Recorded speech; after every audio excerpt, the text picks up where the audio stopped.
Hello students, एक बार फिर से आपका स्वागत है। तो वेक्टर हम लोग कर रहे हैं और पिछले वीडियो में वेक्टर अलजेब्रा हमने किया और उसका ग्राफिकल मेथड हमने देखा। आज जो है हम वेक्टर में आगे पढ़ेंगे एनालिटिकल मेथड। और मैंने आपको बताया था कि जो एनालिटिकल मेथड होता है वो बेसिकली फॉर्मूला वाला मेथड है, यानी कि अब हम लोग डायरेक्टली देखेंगे कि किस तरीके से वेक्टर को ऐड करने पे उसका रिजल्टेंट जो आता है उसका वैल्यू क्या होता है। डायरेक्शन के साथ साथ उसका वैल्यू पढ़ेंगे, यानी कि वेक्टर अलजेब्रा। और आज जो है हमारा वो है analytical method, analytical method, right. तो पिछले लेक्चर में हमने ग्राफिकल मेथड पढ़ा था, उसमें 3 लॉ हमने देखे थे। आपको याद दिला दूं, पहला जो था हमारा ट्रायंगल लॉ था, उसके बाद पैरेललोग्राम लॉ था, उसके बाद पॉलीगन लॉ था। आई होप कि वो आप समझ चुके हैं। अगर आपको प्रॉब्लम है, डिफिकल्टी है, तो मैं आपको रिकमेंड करूंगा कि आप मेरा प्रीवियस वीडियो जो है जरूर देखिए, ठीक है, जिसका लिंक डिस्क्रिप्शन में भी है। तो आज हम बात करेंगे एनालिटिकल मेथड कि एनालिटिकल मेथड क्या होता है वेक्टर एडिशन का, राइट। बेसिकली एनालिटिकल मेथड में हम लोग वेक्टर एडिशन के फॉर्मूलाज देखते हैं कि कैसे फॉर्मूला जनरेट हुआ और किस तरीके से हम लोग 2 वेक्टर्स को ऐड करेंगे। देखिए, हमने पिछले वीडियो में बात किया था parallelogram law of vector addition का, ठीक है। तो parallelogram law of vector addition में हमने देखा था कि किस तरीके से वेक्टर को ऐड करते हैं, और उसमें हमने क्या देखा था, तो हमने देखा था parallelogram law of vector addition, right.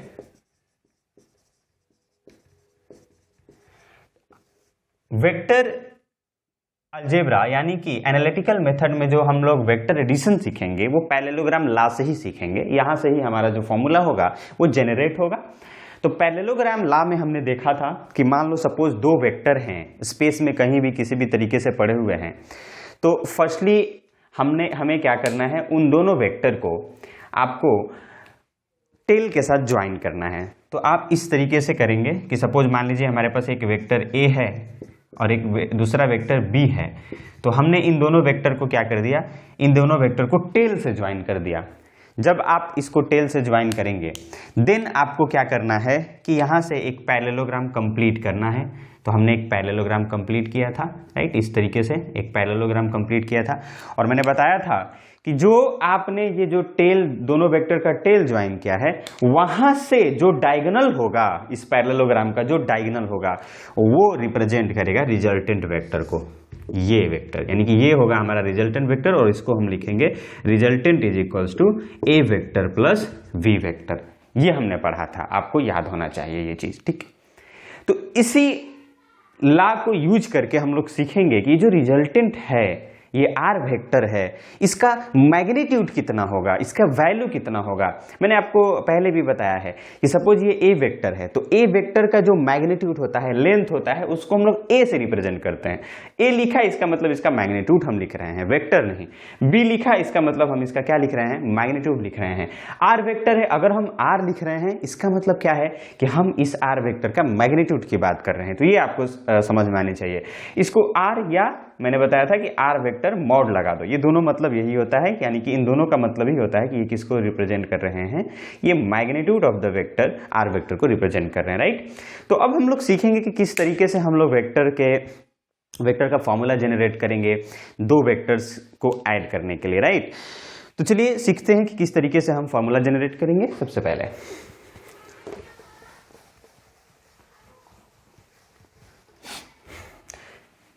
तो ध्यान से देखना है, वेक्टर का जो फॉर्मूला है वो जनरेट करने के लिए हम लोग पैरेललोग्राम लॉ का यूज करेंगे। सपोज मान लीजिए हमारे पास एक ए वेक्टर है, ठीक है। सपोज मान लीजिए हमारे पास एक ए वेक्टर है और कोई दूसरा वेक्टर बी है, इसको हमने टेल से ज्वाइन कर दिया, ठीक है। So this is B vector. इस ए वेक्टर का जो मैग्नीट्यूड है वो ए है और इस वेक्टर का जो मैग्नीट्यूड है वो बी है, मैं पहले ही बता चुका हूं। तो इसमें हम क्या करेंगे, सबसे पहले एक पैरेललोग्राम कंप्लीट करेंगे। तो पैरेललोग्राम हम इस तरीके से कंप्लीट करेंगे, राइट। तो हमने क्या किया, पैरेललोग्राम कंप्लीट कर दिया, ठीक। और मैंने आपको बताया था कि ये जो दोनों वेक्टर का टेल है उससे जो डायगोनल बनेगा, इस पैरेललोग्राम का जो डायगोनल बनेगा वही क्या होता है, रिजल्टेंट वेक्टर होता है, ठीक। तो ये जो आपको ब्लू मार्कर में आपको दिख रहा है ब्लू लाइन जो दिख रहा है, जो ब्लू वेक्टर दिख रहा है, ये रिजल्टेंट वेक्टर है किस किस वेक्टर का, ए वेक्टर का और बी वेक्टर का।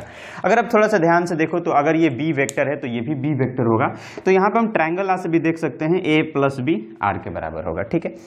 खैर हमारा मोटो ये नहीं है, हमारा मोटो है कि हम कैसे फॉर्मूला जनरेट करेंगे। तो ध्यान से देखिए, हमें क्या करना है, कुछ कंस्ट्रक्शन करना है, इस साइड को थोड़ा सा एक्सटेंड करना है इस तरीके से, और यहां से एक परपेंडिकुलर ड्रॉप कर देना है, ठीक। यहां से हमने क्या किया, इस साइड को एक्सटेंड किया और यहां से परपेंडिकुलर ड्रॉप कर दिया, और सपोज जहां पे ये दोनों कट कर रहे हैं, जो इंटरसेक्शन पॉइंट है उसको हमने नाम दे दिया एम, कोई एक पॉइंट ले लिया हमने एम, इसको भी हम कुछ पॉइंट दे देते हैं, सपोज मान लो ये एन है और ये पी है, तो कुछ नाम दे दिया हमने। अब हमें दो वेक्टर का जो रिजल्टेंट लिखना है, दो वेक्टर को ऐड करना है, तो उसके लिए दोनों वेक्टर के बीच का एंगल हमें पता होना चाहिए। सपोज मान लो इन दोनों के बीच का जो एंगल है वो थीटा है, वो एंगल कितना है, थीटा। थीटा क्या है, ए वेक्टर और बी वेक्टर के बीच का एंगल है। सो आप ये ध्यान से देखो कि ये इसके पैरेलल है, ये वाला जो साइड है इस साइड के पैरेलल है, राइट, ये वाला साइड इस साइड के पैरेलल है, तो अगर ये थीटा हुआ तो क्या ये भी थीटा होगा, ऑब्वियस सी बात है थीटा होगा, ठीक है ना। अब ये b है तो इसका जो मैग्नीट्यूड होगा, इस वेक्टर का जो मैग्नीट्यूड होगा वो भी तो b ही होगा, ठीक है, वो b होगा, बिल्कुल समझ में आ रहा होगा ये बात आपको, ठीक है। तो ये b है, ये थीटा है। हम इस ये जो ट्रायंगल है इसको थोड़ा बाहर देखते हैं, बाहर निकाल के, थोड़ा यहाँ पे ज्यादा भीड़ भाड़ दिख रहा है, तो जब हम इसको बाहर निकालें तो ये ट्रायंगल कुछ इस तरीके से दिखेगा, ठीक है, ये कुछ इस तरीके से दिखेगा, ठीक है ना। और यहाँ पे ये एंगल थीटा होगा, ये साइड बी होगा, ये पॉइंट एम है, ये पॉइंट एन है और ये पॉइंट पी है। आप ध्यान से देखिए, अब यहाँ पे हम कुछ वैल्यूज कैलकुलेट करेंगे। हम सबसे पहले एम एन कैलकुलेट करेंगे, यानी कि ये वाला लेंथ कैलकुलेट करेंगे, देन हम लोग एम पी कैलकुलेट करेंगे, यानी कि ये वाला लेंथ कैलकुलेट करेंगे, और बहुत आसान है कैलकुलेट करना। कैलकुलेट करने के लिए हम यहाँ कुछ ट्रिग्नोमेट्री यूज करने वाले हैं, तो आप ट्रिग्नोमेट्री आपको आता ही होगा। बेस कैलकुलेट करने के लिए, क्योंकि यहाँ पे हमें हाइपोटेन्यूज पता है, हाइपोटेन्यूज बी है, ठीक, हाइपोटेन्यूज बी है, तो हम बेस कैलकुलेट कर सकते हैं क्योंकि हमें थीटा पता है। तो बेस कैलकुलेट करने के लिए cos थीटा का फॉर्मूला लगता है, तो what we can write, cos theta is equals to base, हमें नहीं पता है तो हम इसको mn लिख देते हैं, डिवाइडेड बाई हाइपोटेन्यूज, यानी कि हमें हाइपोटेन्यूज पता है विच इज b। तो यहां से हमारा जो mn का वैल्यू आएगा, mn इज इक्वल्स टू, वो आएगा b cos थीटा। ध्यान से देखो, this is very important concept, right, ये पूरे 11th आपको काम देने वाला है, इवन 12th और उसके बाद भी। तो mn यहां से हमारा जो mn का वैल्यू है, ये वाला जो लेंथ आया वो आया b cos थीटा, ये वाला लेंथ हमारा कितना आ गया, b cos थीटा आ गया, राइट। अब हम लोग ये वाला लेंथ कैलकुलेट करेंगे, यानी कि हम mp कैलकुलेट करेंगे। तो mp जो है इस राइट एंगल ट्रायंगल का, वो परपेंडिकुलर है, और परपेंडिकुलर के लिए साइन थीटा का यूज किया जाता है, तो हम यहाँ पे लिखेंगे sine theta. So sine theta is equals to perpendicular, perpendicular हम मान लेते हैं mp, और डिवाइडेड बाई हाइपोटेन्यूज यानी कि b। तो जो हमारा mp है, mp कितना हो जाएगा, देखो यहाँ से b को साइन से मल्टीप्लाई कर दो, तो that will be b sine theta, as simple as that. This is very important. तो ये जो है b cos थीटा आया, और ये क्या आया, b साइन थीटा आया। इस तरीके से हम बता सकते हैं। तो मैंने mn निकाला b cos थीटा, और mp निकाला b साइन थीटा। किस तरीके से, आप ध्यान से देख लो, इस तरीके से हमने निकाला। तो mn क्या है, this is b cos theta and this is b sine theta, right. अच्छा सर, क्या हम लोग हर बार यही काम करेंगे, इतना सारा ट्रिग्नोमेट्री लगाएंगे? बिल्कुल नहीं, मैं आपको शॉर्ट ट्रिक बताता हूं, और उसके हेल्प से हम लोग हमेशा यही चीज करेंगे भी। शॉर्ट तरीका क्या है, सपोज मान लीजिए हमारे पास एक राइट एंगल ट्रायंगल है, कोई भी एक राइट एंगल ट्रायंगल है, और ये कुछ मान लो थीटा एंगल है, और ये कुछ मैग्नीट्यूड है, सपोज मान लो इसका मैग्नीट्यूड p है, सपोज अगर ये p है, ये थीटा है, तो इसका जो p के साथ, जो थीटा के साथ जो है साइड, आप देखो ये p है, ये थीटा है, तो थीटा के साथ वाला जो साइड होगा वो हमेशा p cos थीटा होगा, cos थीटा वाला होगा। और जो नॉन थीटा वाला साइड है, नॉन थीटा साइड का मतलब क्या है कि जिसका एंगल थीटा नहीं है, यानी कि ये वाला एंगल 90 माइनस थीटा है, तो 90 माइनस थीटा वाला क्या हो जाएगा, p साइन थीटा हो जाएगा। ये हमेशा आपको लिखना है। अगर मान लो यहाँ पे r है सर तो क्या करेंगे, या x है सर तो क्या करेंगे, बस क्या चेंज होगा, ये x cos थीटा हो जाएगा और ये x sin थीटा हो जाएगा। ये हमेशा आपको यूज करना है। सपोज मान लीजिए कोई एक वेक्टर है जिसका मैग्नीट्यूड p है। अब आपसे मैंने बोला कि ये जो वेक्टर p है ये थीटा एंगल बना रहा है, तो इसका मतलब है कि इसका एक कंपोनेंट इधर होगा जिसका वैल्यू होगा p cos थीटा, एक्स वाला, और एक कंपोनेंट इसका परपेंडिकुलर होगा तो परपेंडिकुलर वाला साइन थीटा होगा, तो ये कॉस थीटा होगा तो ये साइन थीटा होगा। बिना किसी ट्रिग्नोमेट्री का हम बता सकते हैं बाय दिस मेथड, राइट। तो आई होप कि आपको ये बात समझ में आया होगा कि कौन cos theta, B cos theta क्यों है ये, और ये साइन थीटा क्यों है। अगर आपको ये सब नहीं भी करना है तो आप बी देखो थीटा की तरफ हो तो बी कॉस थीटा लिखो, थीटा की तरफ नहीं है जो साइड उसको बी साइन थीटा लिखो, as simple as that, right. चलिए नेक्स्ट हम बात करते हैं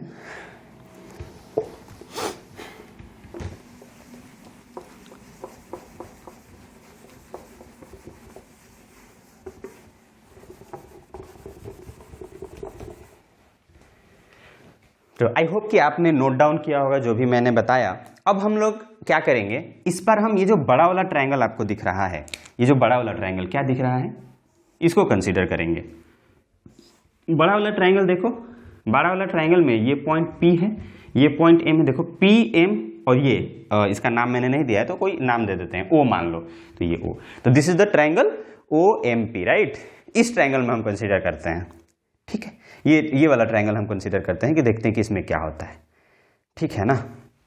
चलिए हमें ये वाला एंगल नहीं पता है, ये वाला एंगल, इस एंगल के बारे में भी थोड़ा बात करते हैं, जो कि ये वाला एंगल होगा। मान लो ये वाला एंगल है अल्फा, हम इसको नाम क्या दिए, अल्फा, अल्फा। तो ये जो अल्फा एंगल है ना, ये ए जो बेस वाला जो आपका वेक्टर है, ए वेक्टर है, उससे अल्फा एंगल बना रहा है कौन, रिजल्टेंट वेक्टर बना रहा है। ये जो रिजल्टेंट वेक्टर है वो अल्फा एंगल बना रहा है। इसके बारे में और हम बात करेंगे, डायरेक्शन में बात करेंगे, अभी हम बस इतना मान लो कि ये वाला जो एंगल है वो अल्फा है, ठीक है। अब मुझे बताओ, आप खुद बताओ कि ये वाला लेंथ क्या होगा, ये पूरा लेंथ यहां से लेके यहां तक। तो देखो भाई ये जो वेक्टर है ना, ब्लैक कलर में जो वेक्टर है, ये ए वेक्टर है, तो इसका मैग्नीट्यूड क्या होगा, सर इसका मैग्नीट्यूड ए होगा। ए वेक्टर है तो उसका मैग्नीट्यूड ए होगा। अच्छा ये वाला लेंथ कितना है, बी कॉस थीटा, तो इसमें जोड़ देंगे, तो ए प्लस बी कॉस थीटा, यानी कि ये लेंथ कितना आ जाएगा, ए प्लस बी, ये वाला लेंथ यानी कि OM की हम बात करें, OM लेंथ कितना आ जाएगा, A plus B cos theta, this is A plus B cos theta, right. ये वाला लेंथ हमारे पास आ गया। अब मैं ये पूछता हूं कि सर ये बताइए, ये वाला लेंथ तो हमें पता है, this is B sine theta, right, this is B sine theta, this is B sine theta, okay. अब मैं आपसे ये बोलता हूं कि बताओ ये जो OP वेक्टर है, OP, ये देखो OP वेक्टर है ना, एक्चुअली OP वेक्टर ही रिजल्टेंट वेक्टर है। अरे ए वेक्टर और बी वेक्टर को जोड़ने पे जो वेक्टर आएगा वो रिजल्टेंट आएगा, कौन, जो डायगोनली पास कर रहा है, तो डायगोनली OP ही तो है, तो इसका मतलब है ये R वेक्टर है जिसका मैग्नीट्यूड R होगा। मैंने बताया R लिख रहे हैं तो उसका मैग्नीट्यूड, हम मैग्नीट्यूड कैलकुलेट करने वाले हैं, फॉर्मूला कैलकुलेट करने वाले हैं, तो इसलिए हम R लिख रहे हैं। तो ये जो OP हो गया वो R हो गया। अब देखो क्या ये एक राइट एंगल ट्राइंगल है, तो हम इस राइट एंगल ट्राइंगल में पाइथागोरस थ्योरम लगा देंगे।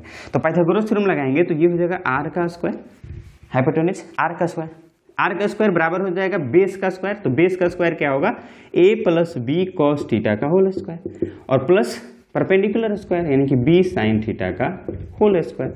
अब इसको खोलो, a plus B cos theta का होल स्क्वायर है, यानी कि a प्लस बी का होल स्क्वायर है, तो a square plus B square plus 2ab होता है, तो ये कितना हो जाएगा, a square plus B square, लेकिन बी स्क्वायर में ये भी है टर्म, तो इसको भी लिखें, इसको भी स्क्वायर करेंगे तो B square cos square theta हो जाएगा, प्लस 2ab और कॉस थीटा भी है तो 2ab कॉस थीटा, प्लस यहाँ है b साइन थीटा का होल स्क्वायर, तो यहाँ से कितना हो जाएगा, B square sine square theta, B square sine square theta. तो यहाँ से कितना आ जाएगा वैल्यू, अगर आप ध्यान से देखो तो यहाँ पे बी स्क्वायर यहाँ भी है और बी स्क्वायर यहाँ भी है, तो उसको थोड़ा कॉमन ले लेते हैं हम लोग, यानी कि इसमें से हम बी स्क्वायर को कॉमन लेंगे। जब हम कॉमन लेंगे तो यहाँ बचेगा कॉस स्क्वायर थीटा और यहाँ बचेगा साइन स्क्वायर थीटा, ठीक है, ये हो गया, और प्लस क्या बचेगा, 2ab कॉस थीटा, ठीक है।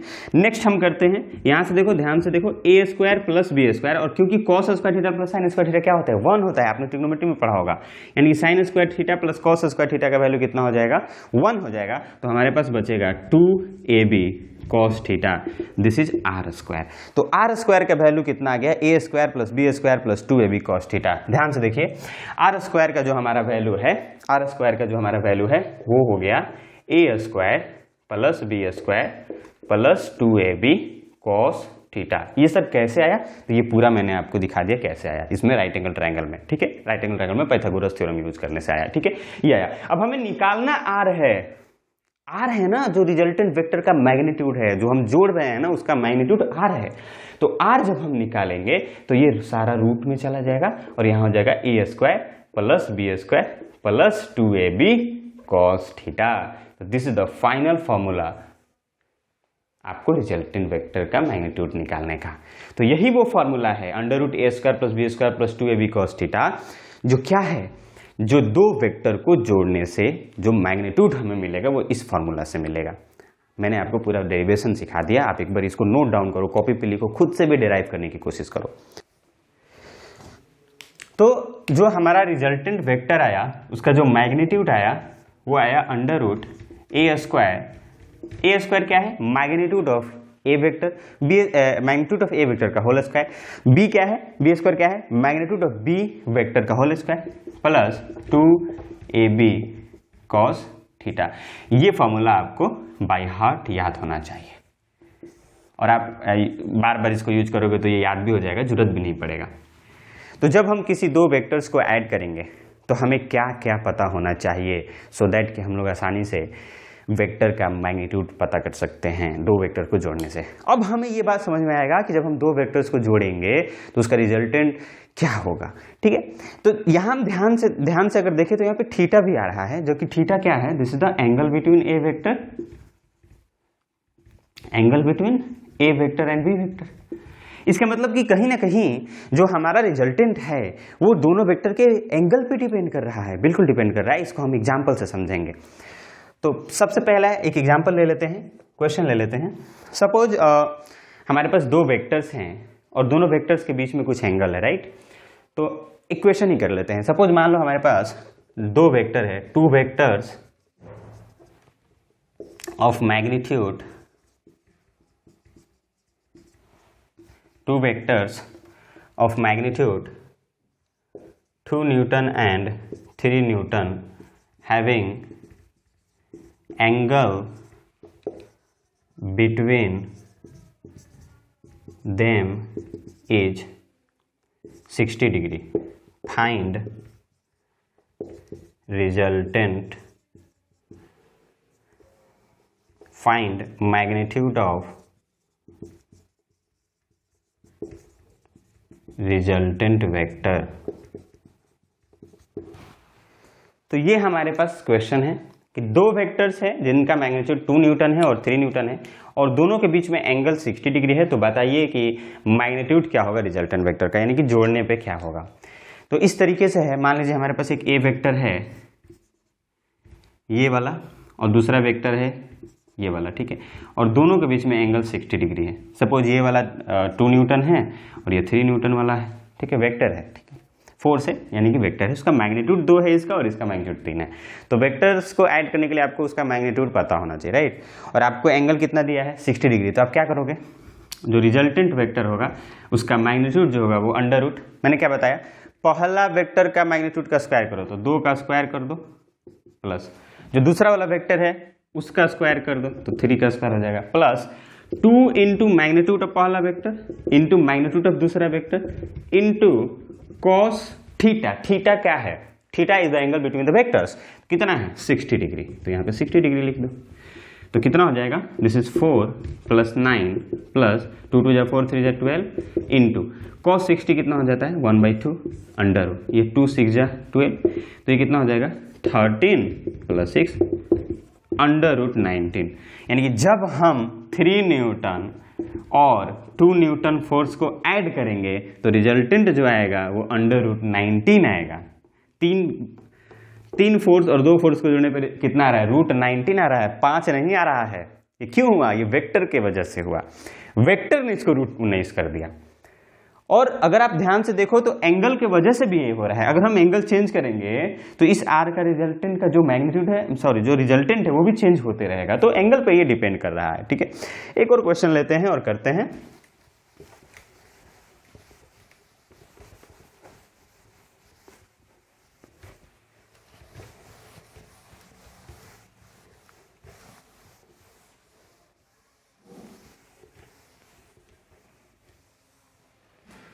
सपोज मान लीजिए हमारे पास दो वेक्टर है, मान लीजिए एक ये वेक्टर है, इसका कुछ मैग्नीट्यूड है, सपोज मान लो इसका मैग्नीट्यूड है 4 इसका मैग्नीट्यूड है, इसका मैग्नीट्यूड जो है वो 5 है और दोनों के बीच का एंगल है 30 डिग्री। तो इन दोनों को जोड़ने पे क्या आएगा रिजल्टेंट, ठीक है। तो रिजल्टेंट निकालेंगे हम लोग, तो रिजल्टेंट क्या लिखेंगे, अंडर रूट फर्स्ट वेक्टर का जो फॉर्मूला क्या होता है, A square plus B square plus 2ab cos theta, है ना। तो यहाँ पे हम क्या लिखेंगे, ए का स्क्वायर यानी कि पहला कोई भी वेक्टर का मैग्नीट्यूड ए ले लो, ठीक है ना। इसको आप ए मान लो या इसको आप ए मान लो, कोई दिक्कत नहीं है। इसको ए मानो तो इसको बी मानो, इसको ए मानो तो इसको बी मानो, ठीक है। तो 4 का स्क्वायर हो जाएगा, बी यानी कि 5 का स्क्वायर, ध्यान से देखो 2ab यानी कि 2 इंटू ए कितना है 4, बी कितना है 5, कॉस थीटा, थीटा क्या है भाई, theta is the angle between the vectors, तो थीटा इज द 30 डिग्री। तो ये हो जाएगा, तो ये कितना हो जाएगा 16 प्लस 25 प्लस 2 4 जा 8 5 जा 40, ठीक है, इंटू कॉस 30 इज √3/2, ये हो गया। सो ये कितना हो जाएगा 41 प्लस 20√3। अच्छा सर ये अजीब अजीब क्यों आ रहा है क्योंकि मैं दे रहा हूँ, हो सकता है आपके एग्जाम्स में इस तरीके से क्वेश्चंस को अरेंज किया जाए, बनाया जाए कि यहाँ पे मैग्नीट्यूड अच्छा आ जाए और कुछ ना कुछ रिजल्टेंट है। ये भी तो एक रिजल्टेंट ही है, कुछ ना कुछ वैल्यू ही है, ठीक है ना। तो इस तरीके से हम क्या करेंगे, क्वेश्चंस को सॉल्व करेंगे। अगर हमें एंगल दो वेक्टर्स का मैग्नीट्यूड पता हो और उनके बीच में एंगल पता हो तो हम रिजल्टेंट निकाल सकते हैं बाय दिस फार्मूला। तो ये फार्मूला आपको याद करना बेहद जरूरी है, ठीक है। तो आज के इस वीडियो में हमने सीखा कि किस तरीके से रिजल्टेंट निकाला जाता है दो वेक्टर्स के बीच में।